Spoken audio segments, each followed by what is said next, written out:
गद्दारों की कौम जिससे मर्दानी हारी। बात प्रथम स्वाधीनता संग्राम की है। झांसी के राजा गंगाधर राव की मृत्यु हो चुकी थी। झांसी की रानी लक्ष्मीबाई अकेले ही अंग्रेजों का सामना करने के लिए तैयार थी, लेकिन उनके पास पर्याप्त धन नहीं था जिससे वो विशाल सेना का निर्माण कर सके और अपनी सेना के लिए ज़्यादा हथियारों की व्यवस्था कर सके।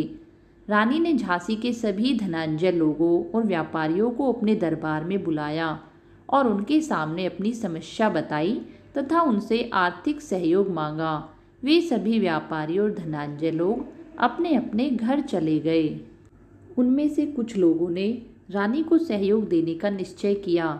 ज़्यादातर दूसरे लोगों ने रानी की बजाय अंग्रेजों के पक्ष का सहयोग करना बेहतर समझा, क्योंकि अंग्रेज ज़्यादा मजबूत थे और उन्होंने अपने सहयोगियों को इस बात का आश्वासन दिया था कि वे अपने सहयोगियों से उसका धन नहीं छीनेंगे।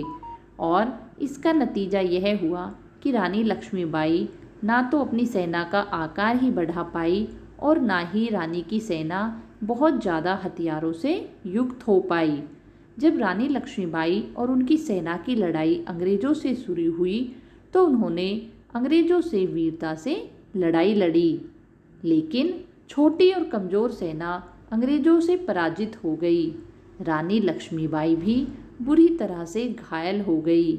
घायल रानी को उनके कुछ वफादार सैनिक बैलगाड़ी से युद्ध क्षेत्र से दूर एक झोपड़ी में ले गए। रानी को अपनी मृत्यु का एहसास हो चुका था।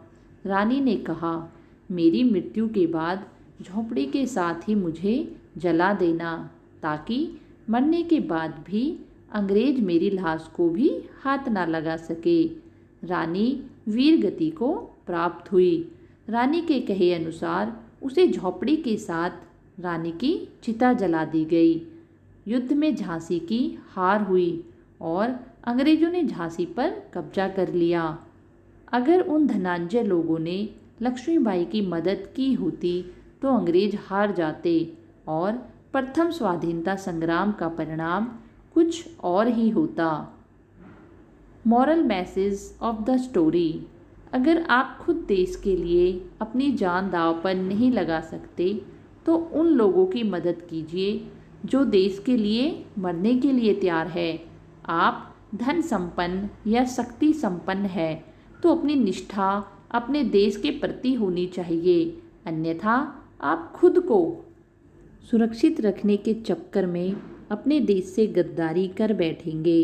अगर देश सुरक्षित रहता है तो आप फिर से धन कमा लेंगे, लेकिन अगर देश विदेशी आक्रमणकारियों या बुरे लोगों के चंगुल में फंस जाता है तो आपकी संस्कृति और परंपराएं दूषित हो जाएंगी और आने वाली कई पीढ़ियां गुलामी की मानसिकता से विकृत हो जाएंगी।